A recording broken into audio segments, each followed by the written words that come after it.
B ഫാമിൻ്റെ 2024-25 വർഷത്തെ spot അലോട്ട്മെൻറ്റിൻ്റെ ഒരു നോട്ടിഫിക്കേഷൻ പുതിയതായിട്ട് വന്നിട്ടുണ്ട്.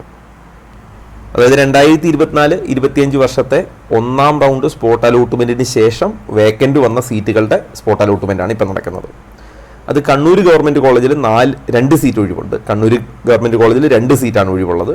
അതിൻ്റെ അലോട്ട്മെൻറ്റ് നവംബർ 23 ശനിയാഴ്ച രാവിലെ 11 മണിക്ക് കണ്ണൂർ ഗവൺമെൻറ് മെഡിക്കൽ കോളേജിലും, കോഴിക്കോട് മെഡിക്കൽ കോളേജിൽ ഒഴിവുള്ള 1 സീറ്റിലേക്കുള്ള അലോട്ട്മെൻറ്റ് നവംബർ 25 തിങ്കളാഴ്ച രാവിലെ 11 മണിക്ക് കോഴിക്കോട് മെഡിക്കൽ കോളേജിലും, കോട്ടയം മെഡിക്കൽ കോളേജിൽ ഒഴിവുള്ള 4 സീറ്റുകളുടെ അലോട്ട്മെൻറ്റ് നവംബർ 27 ബുധനാഴ്ച രാവിലെ 11 മണിക്ക് കോട്ടയം ഗവൺമെൻറ് മെഡിക്കൽ കോളേജിലും, ആലപ്പുഴ മെഡിക്കൽ കോളേജിൽ ഒഴിവുള്ള 1 സീറ്റിലേക്കുള്ള സ്പോട്ട് അലോട്ട്മെൻറ്റ് നവംബർ 29 വെള്ളിയാഴ്ച രാവിലെ 11 മണിക്ക് ആലപ്പുഴ ഗവൺമെൻറ് മെഡിക്കൽ കോളേജിൽ വെച്ച് നടത്തും.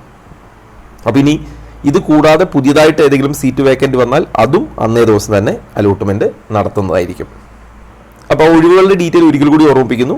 കണ്ണൂർ മെഡിക്കൽ കോളേജിൽ 2 ഒഴിവാണ്, മുസ്ലിം കാറ്റഗറിക്കൊന്നും സ്റ്റേറ്റ് മെറിറ്റിനൊന്നും. അതേപോലെ കോഴിക്കോട് മെഡിക്കൽ കോളേജിൽ EWSന് 1 സീറ്റാണ് ബാക്കിയുള്ളത്. കോട്ടയം മെഡിക്കൽ കോളേജിൽ സ്റ്റേറ്റ് മെറിറ്റിൽ 4 സീറ്റാണ് ഒഴിവുള്ളത്. ആലപ്പുഴ മെഡിക്കൽ കോളേജിൽ EWSന് 1 സീറ്റാണ്. അങ്ങനെ ആകെ 8 സീറ്റാണ് ഒഴിവുള്ളത്. അപ്പോൾ അതിൽ ആർക്ക് പങ്കെടുക്കാമെന്ന് ചോദിച്ചാൽ എൻട്രൻസ് കമ്മീഷണറുടെ ബി ഫാം അലോട്ട്മെൻറ്റ് ലിസ്റ്റിൽ, അതായത് ബി ഫാം റാങ്ക് ലിസ്റ്റിൽ പെട്ട കുട്ടികൾക്ക് മാത്രമാണ് ഇതിൽ പങ്കെടുക്കാൻ പറ്റുക.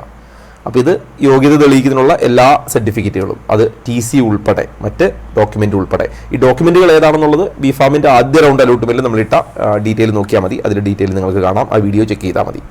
അപ്പോൾ ആ ഒഴിവുകൾക്കാണ് നടത്തുന്നത്. അപ്പോൾ നിങ്ങൾ ഡോക്യുമെൻറ്റും ഒക്കെ ആയിട്ട് വേണം അവിടെ എത്താൻ.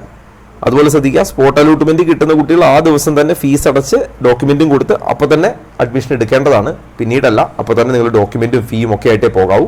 അപ്പോൾ ഫീസിൻ്റെ ഡീറ്റെയിൽ ഒക്കെ ആദ്യ റൗണ്ടിൽ പറഞ്ഞ വീഡിയോ ശ്രദ്ധിച്ചാൽ നിങ്ങൾക്ക് അതിൻ്റെ ഫീസ് മനസ്സിലാവും, ഫീസും ഏതൊക്കെ ഡോക്യുമെൻറ്റ് വേണമെന്നറിയാം. പിന്നെ നിങ്ങൾക്ക് എന്തെങ്കിലും ഡൗട്ട് ഉണ്ടെങ്കിൽ ഈ പറഞ്ഞ കോളേജുകൾ, ഞാൻ ജസ്റ്റ് ഇത് വായിക്കുന്നില്ല, ഓരോ കോളേജുകളുടെയും കോൺടാക്ട് നമ്പർ ഞാൻ ഈ സ്ക്രീനിൽ കാണിച്ചിട്ടുണ്ട്. നിങ്ങൾക്ക് ആ നമ്പറിലേക്ക് കോൺടാക്ട് ചെയ്യാം. ഇനി മറ്റെന്തെങ്കിലും അപ്ഡേറ്റുകൾ പുതിയതായി വരികയാണെങ്കിൽ ഞാനത് കമ്മ്യൂണിറ്റിയിൽ പോസ്റ്റ് ചെയ്യാം. കമ്മ്യൂണിറ്റിയുടെ ലിങ്ക് ഞാൻ കമൻറ്റ് ബോക്സിൽ പിൻ ചെയ്തിടാം.